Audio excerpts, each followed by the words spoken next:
Hi everybody, and welcome to the Association of Certified Sanctions Specialists video message, Top 5 Sanctions Developments that everybody should know about. And this is the December 2020 edition. My name is Saskia Rietbroek and I'm the Executive Director of the Association of Certified Sanctions Specialists. We'll cover some of the things that happened last month in December 2020, so let the countdown begin. All right, on number 5, we have Brexit. After a long transition period, the UK finally left the European Union, unfortunately, and sanctions officers will now have to deal with another sanctions regime, namely the UK regime. The legal basis for this new regime is the Sanctions Act. And there's a bunch of new regulations. There's a new list that the UK has issued, which is similar to the EU list, but it's different. There's 113 differences, actually less people on this list. So it's another list that you need to keep in mind when complying with sanctions. All right, the countdown continues. On number 4, we have US sanctions against Turkey. Not against the whole country, not against the whole government, but one particular agency and some of its top officials of this agency. What happens is that Turkey, this agency that is responsible for procuring military systems, bought a Russian missile defense system a couple of years ago.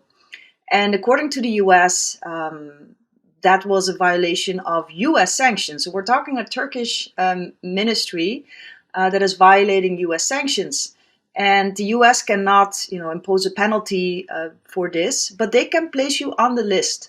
So they place this agency on a US sanctions list, and also 4 of its top officials have now US sanctions against them. Their assets are frozen in the United States, and they can no longer travel to the US.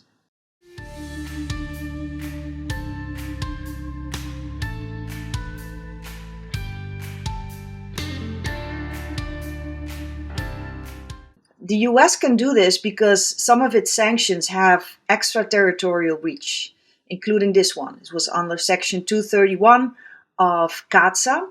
And even if you are not a US entity or not a US person, these sanctions can affect you. And if you don't comply with them, the US says you're violating our foreign policy. So they place you on the list, and then nobody can do business with you. So it's a very harsh warning, I think, not only to Turkey, but also some other countries that may be interested in buying Russian military equipment or other Russian military items. Be very careful, because you can be placed on the sanctions list yourself.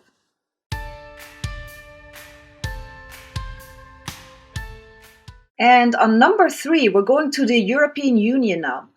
The European Union on December 7 imposed a new sanctions program.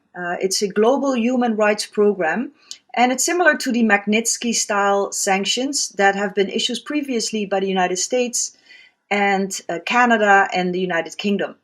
So these sanctions are against people or organizations that violate in a serious manner, human rights and conduct genocide and things like that. It's a very important program, and it's been a long time coming, and I'm glad that the European Union now has this similar style program. European Union Global Human Rights Sanctions Regime. This is a landmark agreement.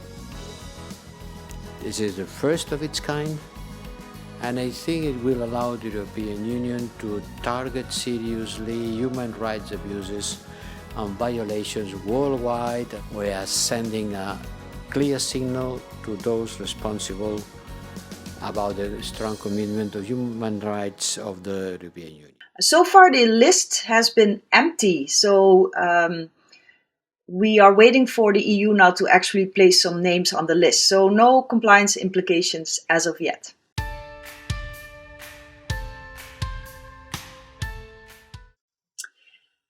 And on number 2, we have another development related to US sanctions against China. In the last weeks of the Trump administration, the administration decided to put dozens of Chinese companies on its entity list. This is a list kept by the Department of Commerce.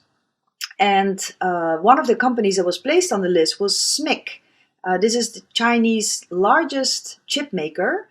And this company now can no longer use US technology in its products. And this has a ripple effect not only for the company itself, but also to suppliers from the United States that actually transferred technology to this Chinese company.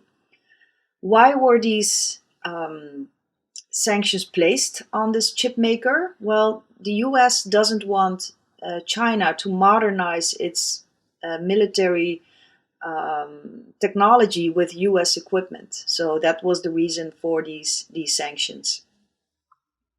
Hi, I'm Sally Payne from FTI Hong Kong. SMIC being put on entity list was not a surprise. If you speak to the industry leader, particularly in semiconductor cluster, they will tell you they've been expecting this particular listing since October 2020, and they have prepared for it.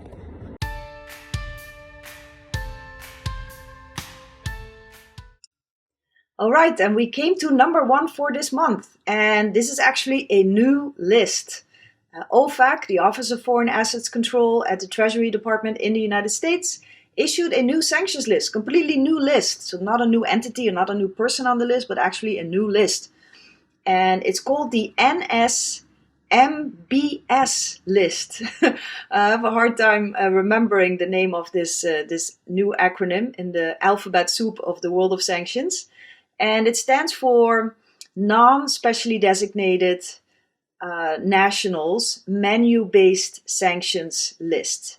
And this list is separate from the SDN list. It's separate from the sectoral sanctions list. It's separate from the foreign financial institutions